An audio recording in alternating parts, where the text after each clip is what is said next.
Well, Soke, hey, welcome back to East Meets West Martial Arts. Everyone, welcome. I'm your host, Hanshi Ken, and this is Soke Bobby S. Briggs, and we're here to have another episode of the East Meets West Martial Arts. Soke, how you doing today? Doing good. How are you? I'm doing outstanding, doing great. So I thought I brought you back for another episode of our young and flourishing podcast. I think in the first week we have like 8 or 9 subscribers, so we're Yeah. growing. Yeah, Yeah. And hey, everybody out there that's watching this, invite somebody else to watch it. Invite someone else to subscribe to it. yeah, It doesn't cost anything. right. Just click on the subscribe button and watch it. If you don't like it, send us a message and tell us what you don't like about Yeah, it. I agree. If you like it, please comment. If you don't like it, we're Yeah. still learning. Even at our Right. age, we're still learning. Maybe it'll be a future episode. And just to let everybody know, we're not making money off this one. We're not monetizing. So No. we're doing this No. because we love the martial arts, we love Right. karate, and we're trying to find ways to also learn, but also impart knowledge to everybody else and discuss things that are going on in the martial arts. We like talking about things. We like talking about things, right? Yeah. Yeah, if people only saw us together in person, we can go on forever. We'll be up, Oh no my God. joke, to the All night long. all night long, discussing Yeah. martial arts. Yeah, it doesn't stop, Or anything else or that comes anything up. else for that matter. Hey, Right, just because we're on this martial arts website doesn't mean we may not talk about something else too. right. So you never know what you might get from us, You right? never know. You never know. Exactly We might true. talk about riding motorcycles. You never know. You never know. Right. Yeah. Yeah. Well, yeah. And I'll have to post some pictures because I got pictures of us riding, so Oh people can yeah. see us with the motors. I still got pictures of that. Yeah, we've had, I think, what 3, 4 times we've ridden together on trips, Yeah. something like Yeah. that. Yeah, on more We than need just another three or riding four around. times. Yeah, we've gone on some trips together, so it's Yeah. outstanding. Yeah. So for this episode, I was going to bring up this idea. Unless do you have a particular topic you'd want to talk about? Not today. Okay. Well, I got Talk one. to me. I'll tell you my opinion on it. Okay, the good and the bad of tradition.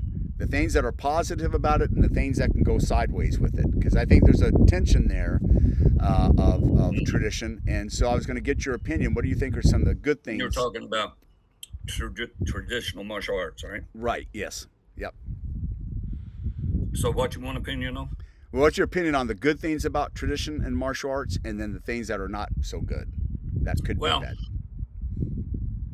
yeah. I mean, good Lord, that's a loaded question. It's- I well, mean, I, I personally think there's a lot of good with traditional martial arts, but I also think that there's a lot of thing with traditional martial arts that can hold you back. So some of the traditions, like the traditional way of bowing in, like our style teaches by the Bushido code. That's traditional. Mhm. That's traditional Japanese martial arts. Um, but we don't fight traditional fighting. We fight more along the lines of modern day kickboxing. You know, um, we do traditional weapons, but when it comes to self defense, we fight or we do our self defense with more modern day concepts of how to get out of stuff by using joint locks and pressure points and stuff. So there's good and bad in it. Right. There's a lot of things I like about it. A lot of things that I think that if you're open minded enough about it, that it's still evolving Right. and look into that. Right. Yeah. Yeah. I find this the tension of when I was younger, I did not have as much room for tradition. I wanted to, I was the kumite guy. Woo, I wanted to Right. get out there and fight and spar. And tradition, I felt kind of held me back a little bit.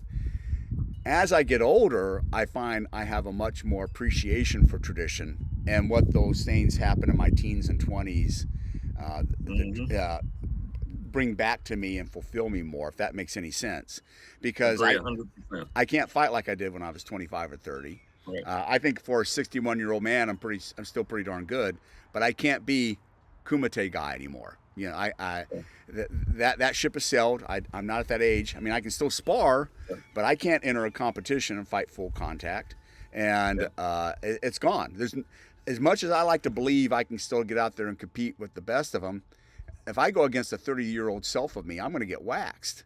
And which tells me I'll go against a Well, 30-year-old self of someone else, I'm going to get waxed. yeah. I call myself, of course, I'm 63, and I call myself lovingly deceptive. You know, I don't get in there and bang hard and, make a fight last, No. what, a minute and a half, 2 minutes, 3 minutes, whatever it is, Yeah. like I did when I was 30 years old.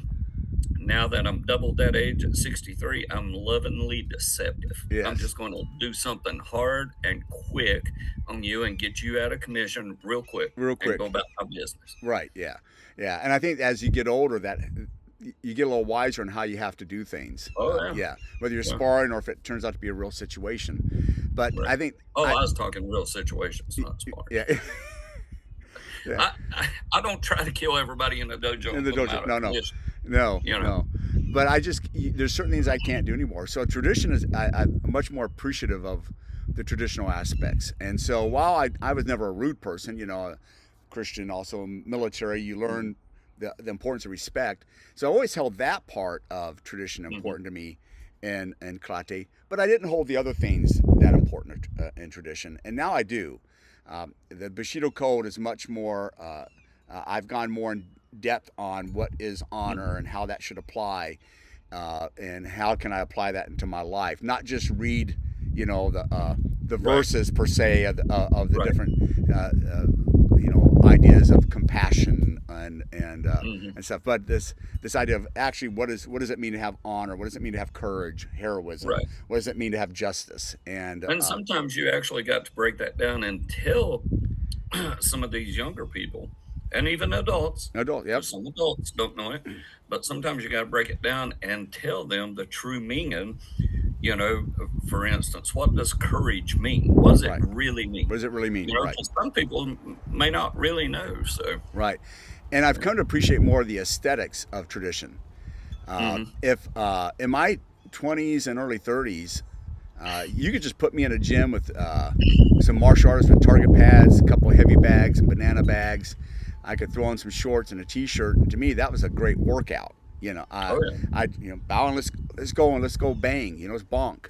Now Mhm. I appreciate though wearing a karate gi, making things. The ceremony is much more important to me as I've gotten Right. older. Yep. I find, for lack of a better word, an ambiance or a spirit in that Mhm. that makes me feel more of a connectedness to other karate people, both Exactly. here but Yep. also before me, if that makes any sense. Right. I don't know if there's a really good way to articulate it, but it gives me that sense of connection to something bigger than Mhm. myself. And when I was in my 20s, going through the ritual was like, okay, we got to go through this. Soke Here says we we got to go go through again. it. Here we Yeah. go again. Got it. Now it's time to be done. And now I'm like, no, I appreciate those moments of silence, if that makes any sense, of just Oh going yeah. through those ceremonies of taking that Like in. your mock soul, Yes, your yeah. silent meditation. In younger days, I could give a crap about that, I just did because I to had be to. honest with Yeah, yeah, you. yeah, Yeah, yeah. exactly. Or maybe But now catch my I breath. understand. Yeah, exactly. But now I understand why you do that, and I appreciate it much more, Right, right, and I try to get that message to because some of the adults in class, they'll understand that. right. But the kids in class is like, "Ah, I just want to get out here and fight, or I want to, get out here and do kata or something." And they, and I tell them, at least in my dojo, you've got to do it all. You've got to be willing to learn it all. You can't just pick and choose. Well, I'm just here for the fighting, or I'm just here for the kata. I'm just here for a workout because I hear that a lot. You Right, guys have good workouts, so I just want to come for the workout. And it's like, no, that's not kind of how we operate. right. You got to come in and take it all. You got to learn it all. If you want to work out, go to the YMCA or something, join a Right. spin class. Yeah. I don't know. Right. And what Don't come to karate class. Right, and there are a lot of, I hate to say this, and I don't want to call them McDojos in this case because you have really good qualified instructors here in this case, but Mhm. there are a lot of dojos to where you can take the kickboxing course Oh and yeah. and you'll beat up on the bag, you'll get in great cardiovascular condition, and they make, I don't know about now, but I know at one time that was a pretty heavy market for many karate schools, Oh and yeah. they'd open up in the morning and they'd have one in the afternoon where a lot of people just come and do kickboxing. It was, especially during that Taibo craze, and I Yeah. don't think there's anything necessarily wrong with it, but that's not traditional martial arts. It's also not teaching you how to fight. They think they're learning how to fight, but they're Right. not. And Um, let me say this while you're on that.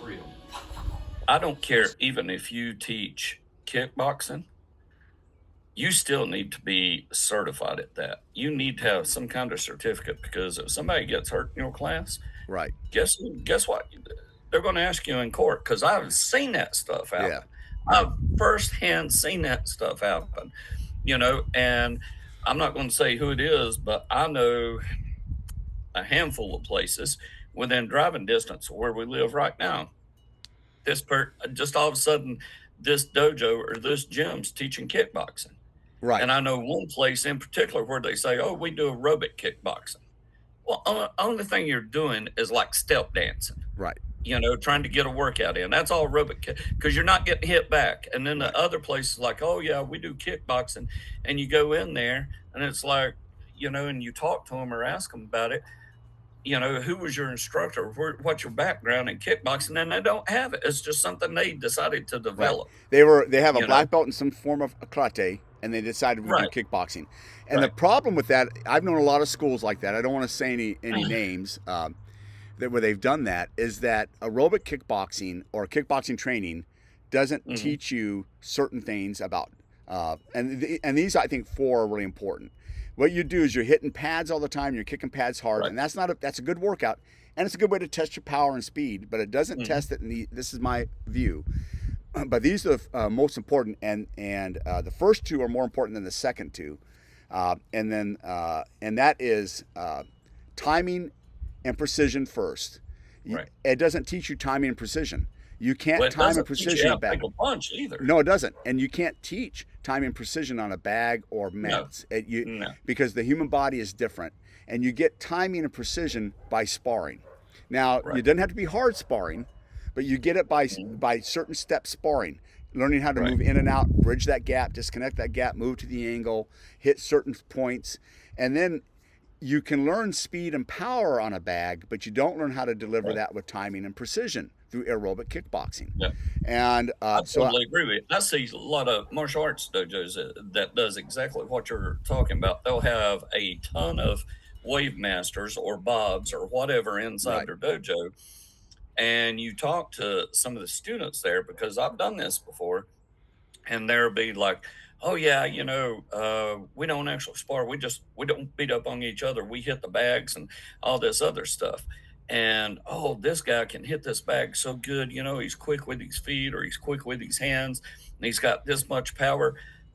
But just like you said, if you don't use that against someone else that is fighting back, because that wave master and that bob is not fighting back at right, you, just because you can hit a stationary target does not mean you can hit a moving target, right, or it doesn't mean that you can take a punch when it comes back to you. right. The Yeah, best training for that is to get out there and actually fight, right. and I'm not going to, well, people around here, they'll understand who this is, but if you're in some kind of boxing class, oh, we teach boxing and stuff like that, how to slip punches, but we don't hit each other in the head. Really? Right. Yeah. And you can take Yeah. safety precautions to make the lessen the damage. And you can also do something as I've done research and gotten older, you can play spar. And what I mean by that, one of the best ways I Yeah. think to learn is to play Yeah. spar. Just Yeah. get in there, and I don't want to say the word goofing off because you're technically not goofing off, but you're trying Mhm. things at a fun pace where you're not trying to rip each other's heads off, but you're really building, when you do that, you're building Mhm. the ability to know how to bridge that gap, disconnect that Right. gap, move to the angles, throw things in a Exactly. precise way, and have Mhm. fun while you're doing it. But you can't just the aerobic kickboxing. And so I've told people when they've asked me about it, hey, if you want to go for fitness, it's a great fitness. It's Oh, yeah. super. Yeah. Go for it. Just don't think you can get on and defend yourself with it. Now maybe you could, but against a fighter, Doubtful. you're not going to be able to do it No, against a fighter. no. No. If Eh, somebody's trained to fight, you can take aerobic kickboxing. I don't give a flip. If you take aerobic kickboxing all your friggin' life, if you walk up against somebody that knows how to fight, that's been hit before, and knows how to hit someone else, they're going to kill you. They're going to kill you, right? And also, this is something too: is there are a lot of people out there who don't know how to fight, but they have a mental crazy fortitude. And aerobic kickboxing will not teach you how to problem solve that person in a Right. fight. Mhm. We've all met Yep. that guy. They don't know how to fight. They just are. He or she is just physically, mentally, gut crazy, and Mhm. will swing, they'll leave openings, but they'll Yeah. take a punch and they have this determination to keep going. And if you're a trained fighter, you'll learn how to problem solve that person during the fight. If you're not, you're going to be in trouble. And so Yeah. those schools that this is where leaving tradition is bad. The schools that have just abandoned tradition to go for that because money. Just be Oh, yeah. honest with the person when they come in the Yeah. gym. This is what it's going to do for you. We're not, Yeah. but they don't. But I've ran into a couple. I don't want to say any names. They don't advertise it that way. You're going to learn to be fit and learn how to fight. No, you're going to learn to be Yeah. fit. You will learn techniques we use Yeah. in martial arts to fight, but until you learn the concept of Until you've sparring, actually used them in a fight, you don't know them. right? Pressure testing is everything, and Exactly. it is 100%. Yeah, Yeah. and you can do it safely where people don't get there's always a chance of getting Yeah, hurt. you can do light contact sparring. Sparring, yeah, yeah, You know, and it's still going to get your timing down. right. You That's know, why. you don't have to get in there and absolutely try and kill someone to get your timing down. But You can do light to medium contact sparring and work on your right, timing all day long. right, and that's why I consider light sparring a play sparring. You're Yeah. you're going all day long. You're learning. Sometimes you even laugh at each other when someone throws a kick and they fall on their Right. keister, and they're like, Yeah. "I get back up." But you can learn those things, and you can learn the Right. distance, and you Mhm. can learn, when and you can throw Oh, other yeah, things in and there you from just time to time. touched on something. Distancing, you won't have a clue about distancing unless you use that in a fight. Right, So, what's the best fight should you use it at? right. In a controlled area inside the dojo, or go pick a fight with somebody on the street? Learn it in a friggin' dojo, Dojo, yeah, because it's a controlled area. They can stop, they say break and let you work on things. But if you wait until you get out here on the street right, and fight John Boy out here on the street, yeah. he's going to kill you. And also, when you kick bobs and hit bobs and heavy bags, certain punches and kicks don't translate well in a heavy bag, but they do Right. really well into a sparring match. For an example, Mhm. uppercuts. Uppercuts don't Oh, really yeah. do well on a heavy bag. Now, they have made heavy bags that have the donut to help Mhm. mitigate that, but it doesn't work completely. And even a bob, he's got the chin out, but Yeah. a heavy bag, but uppercut works by the way a person's moving. So just hitting a bob coming up is different than Yeah. than someone who's slipping a punch, and you So have to it's set hit that and up. miss. And the same like on a heavy bag spinning. Now I think I'm one of the rare people who can throw a spinning heel kick on a heavy bag and make it pop. But most people don't do spinning heel kicks on a heavy bag because they get their leg all disjointed. Because a heavy Right. bag's not meant for spinning heel kicks. It's Right. real difficult, and it's definitely not meant for jump spinning crescents. Not like you'd use those No. in a real fight, but it's limited on what it Right. can do. And so I love heavy bag work. I love it, Mhm. but I also understand it's one tool in the toolbox to make me Right. learn how to defend myself. And if you're you right, it's just one. There's many out there, and out you've there, got to put them all together. right? And aerobic kickboxing just doesn't do that. And I've seen Right. lots of schools where that was the craze to make money. And Yeah. I think that many of them were not selling it correctly. If you want to sell it, great for fitness, good. But if you're selling it, learn to defend yourself at the same time. No, Not so good. not so Yeah, good, right? not so good. Yeah, so you Yeah. can go from one end to the other, and Mhm. So another thing that I've seen in some traditional martial arts schools, to where it goes beyond respect, the sensei almost becomes a deity. Mhm. I'm trying not to tip my hand too much here. Yeah. That'll be another episode, but you know what I mean. To Yeah, where he's yeah. almost like a I'm god, tracking with you. yeah, a godlike person who can, with the force of his energy, move objects. Right. Yeah. And that happens when they make an appeal. I don't think it's real tradition, but they make an appeal to tradition that's not actually, they pervert it. And Yeah. by perverting that tradition, and I think a lot of those people are also where you get people who abuse their students in many other ways besides Oh, just physical, if that makes any sense. Yeah. Yeah. And they're not trying to build a family there. They're scam artists. They're snake oil There salesmen. well, and you'll see a lot of instructors that, um, I know I wouldn't say that all of us likes to fight, because not everybody likes to fight. There's certain people out there, that would much rather do kata.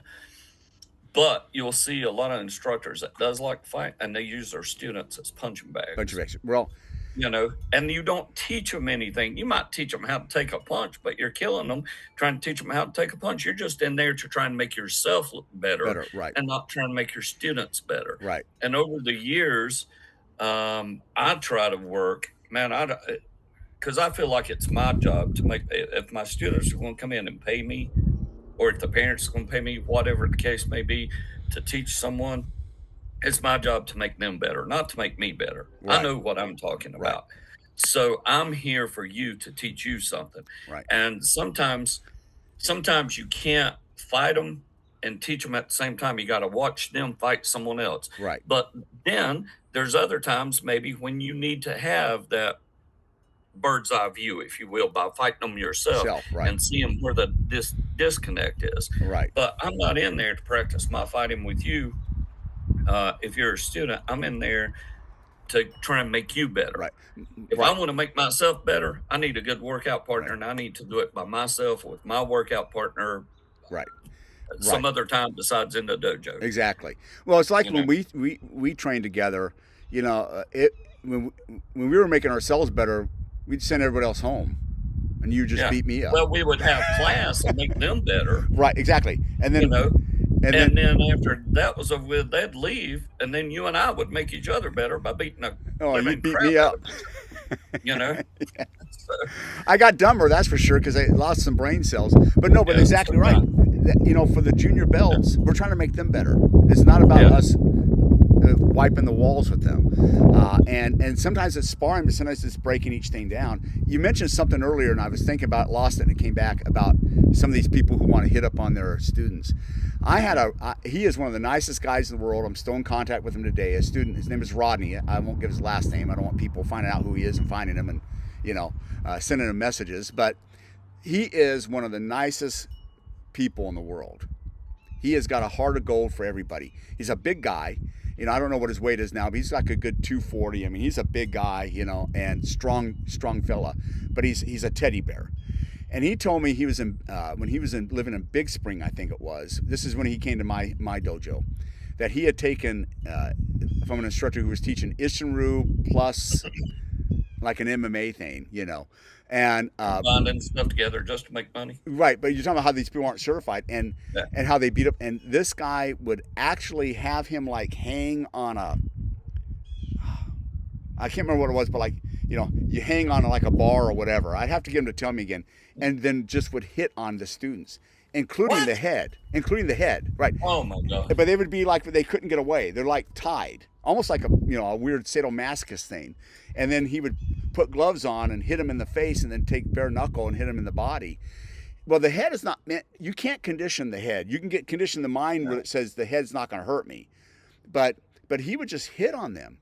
And he said, "Oh yeah, I think one time he told me that he had him like upside down on the bar, like on a monkey bar where you go upside down, Yeah. and was hitting him in the solar plexus and stuff, just this weird stuff." And I said, I was like, "You poor soul, I'm so sorry you were abused. That's horrible. That's not That what I is do." that's all it is abuse. It was abuse. And I said, "Was he just like that to you?" He goes, "No, he was like that to all of us." I said, "Did you learn anything?" He says, "No, not much." And he did it for like a year or so, maybe Wow. more. He told me, because he thought this is what you did. And then he found out, wait a minute, this is not what you Yeah. do. And he's the But you know nicest guy what? in the world. And you could tell, though, when he got in sparring with me, he was a Yeah. little skittish at first, thinking, Yeah. I'm just going to beat him up. No, I'm not going to hurt you. I'm going to Yeah. pressure you as you get better.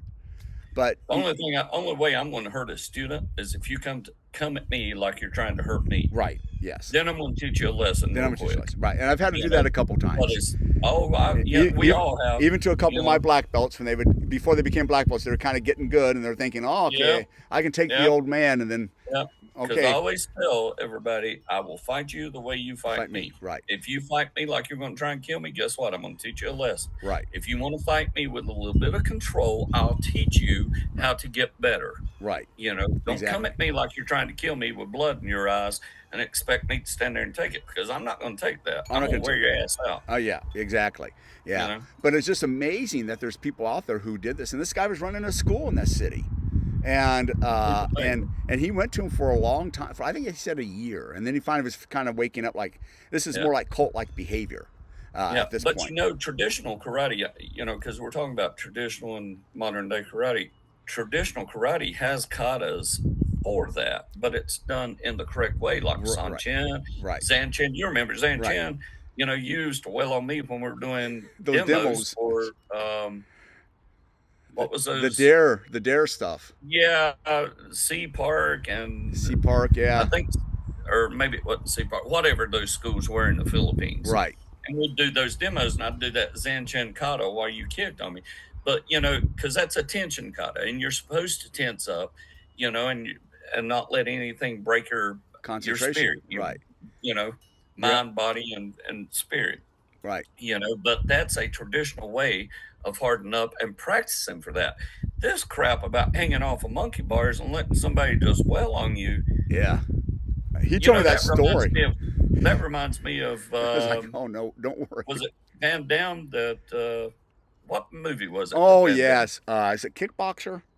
No, it wasn't Kickboxer. Bloodsport, maybe. Blood Yeah. Sport. Where he's And hanging he's on an stuff and they're instructor, they yeah.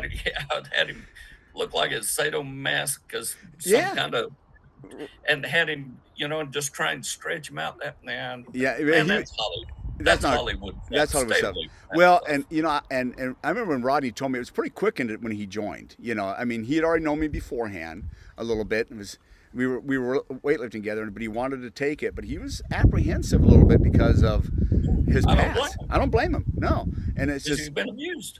right. And I sat there and I was just like, that's not karate training at all. No, no, At it's all. not. And that's cult like behavior. And It some people is. can go into that. And there's that tension between, in tradition of developing, for we develop and adapt to new ideas of fighting because fighting Right. grows. Right. The people younger than me are going to be are just naturally going to learn things that knowledge builds upon itself and keeps going. Right. But there's Yep. tradition can be a way that we can interact with each other, have a connectedness to Hmm. more than just ourselves, people of the Hmm. past, be thankful for that, and also Right. have this sense of courtesy and respect to all, and Exactly. and bring that. And I think that's important, and that's quite often lost in modern martial arts in the United States. Hmm. It's either you always see bowing, you always see sir, ma'am, but it goes respect and tradition goes beyond that. Yeah. And Well, we even teach, when you come in class, and everybody knows this. As a matter of fact, I think it's one of the questions for the very first belt. What's the first three things that you're required to learn in here? Has nothing to do with punching and kicking. First three things you're required to learn is courtesy, respect, and discipline. right, That is what traditional martial arts teaches you. These modern day martial arts schools don't teach you that stuff. no, They don't bring you in there, and because some of these kids, I mean, I've had kids come up in my class, not just this one, but in Charlotte and other places that I've taught, had no idea what courtesy was. What are you talking about, courtesy? What yeah. what is that? What What am is I that? supposed to do to show courtesy? Yeah, And I'm like, you're doing that whenever you bow, and all this other stuff. But courtesy, respect, and discipline. right, And we make it clear those are the first three things on your agenda from day one when you walk in this dojo. right, yeah, Because you got to respect each other. You got to respect the dojo. right, You got to be courteous to each other, and you got to have the discipline to stay in there and work hard if you want to make something of right, yourself. exactly. Yeah. You know, Well, brother, our time is almost are up, we time Soki. up again? Yeah, it goes by Oh, man. fast, doesn't it? Yeah, I know. it goes by fast. So Yeah. we invite everybody. Please subscribe, watch us, Yes. and Please. and pretty soon we're going to be live. So we hope Yes. to build some of these and then have you join us live. So we're going to Mhm. get a few more episodes under our belt and then do some live shows and And get pass it on. Pass it on pass it to your on. friends, neighbors, loved ones, Yeah, we love whoever. for you to join us live and comment and give us your ideas and Yeah. thoughts because we're still learning. So no Yeah. matter your age or your background or your belt rank, you don't need to be a black Right. belt. Give us That's your right. ideas and thoughts. Yeah. Well, Yeah. Soki, thank you so much again for joining us. Hanshi Herford, I appreciate it. it. Had fun, buddy. And you too. Say hi to Shihan Mary Beth for me. Yeah. All right. God bless you all out there. Bye bye. See you.